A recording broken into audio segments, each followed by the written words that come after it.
আর বানরের বন্ধুত্ব। একদিন নদীর ধারে এক কুমির আর এক বানর বসেছিল। কুমির বলল, বানর ভাই, তুমি এত ফুর্তিতে থাকো, তোমার রহস্যটা কি? কুমির ভাই, আমি গাছে গাছে লাফিয়ে বেড়াই, ফল খাই আর বন্ধুদের সাথে খেলি, তাই আমি সবসময় খুশি থাকি। কুমির দুঃখিত হয়ে বলল, আমি সবসময় পানিতে থাকি, তোমার মতো মজা করতে পারি না। কুমির ভাই, তোমারও তো অনেক মজা আছে, তুমি পানিতে সাঁতার কাটো, তোমার বিশাল শক্তি আছে। আমরা যদি নিজেদের শক্তিগুলো ভাগাভাগি করি তাহলে দুজনেই মজা করতে পারি। কুমির অবাক হয়ে জিজ্ঞেস করল, কিভাবে? তুমি আমাকে নদীর ওপারে নিয়ে যাবে, আমি তোমাকে বিভিন্ন ফল এনে দেব।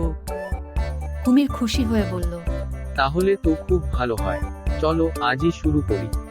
কুমির বানরকে পিঠে তুলে নদী পাড়ি দিল।